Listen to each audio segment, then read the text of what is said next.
Bonjour, je suis Martine Brisson. Bienvenue.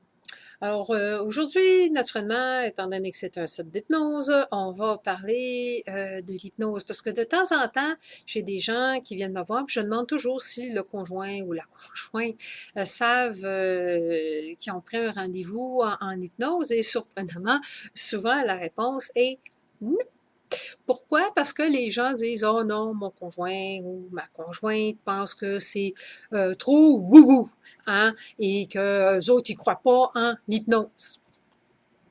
Je trouve ça toujours un peu drôle quand j'entends cette réponse-là. Parce que de dire que je crois pas en l'hypnose, c'est comme dire je crois pas qu'il y a de l'air. Hein? Je vois pas l'air. Fait que ça existe pas, l'air ou le poisson qui sait pas c'est quoi de l'eau parce que qui est dans l'eau.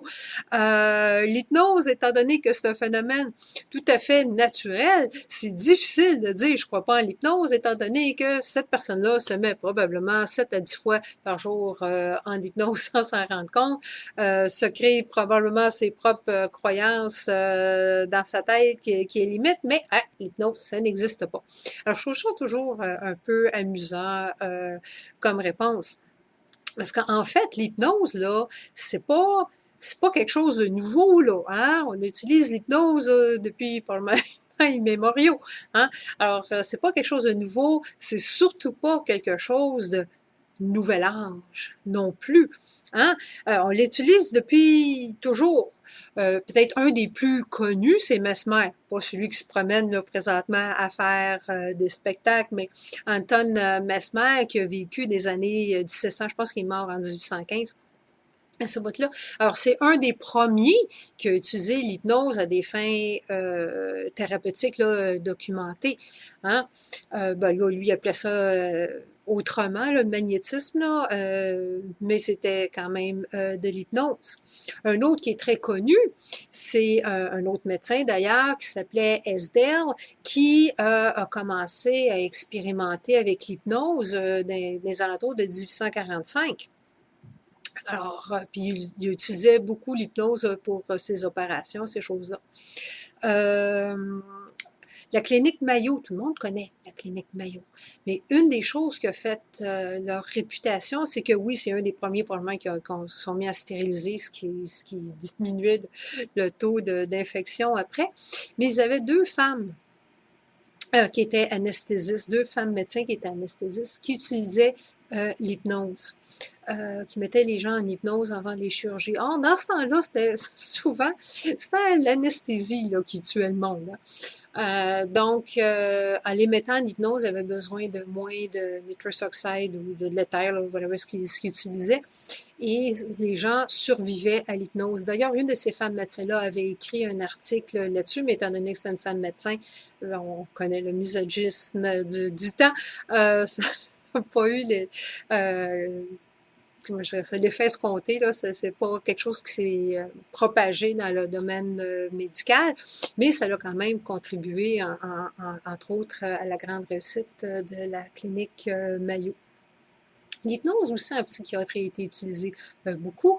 Dans le temps de Freud, là, les psychiatres utilisaient l'hypnose. Alors maintenant, ils l'utilisent moins parce que j'aimerais pas dire ça, là, mais tout ce qu'ils savent, c'est faire des prescriptions. Hein, c'est plus comme des glorified pushers. Mais dans le temps qu'ils faisaient vraiment de la thérapie, euh, d'aucuns était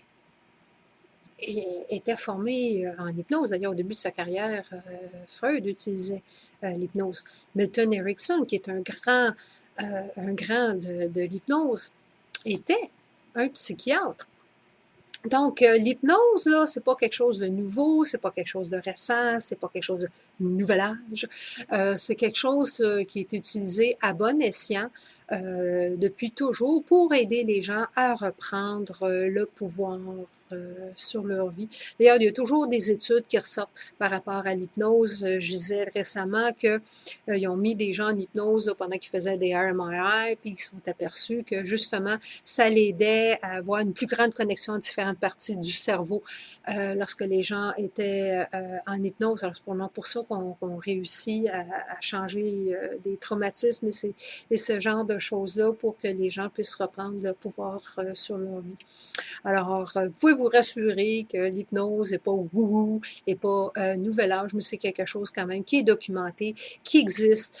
Plusieurs études ont été faites sur les bienfaits de l'hypnose. Alors, vous pouvez vous rassurer les membres de votre famille quand vous dites « je prends un rendez-vous en hypnose » comme « oh non, tu vas te faire jouer dans la tête ».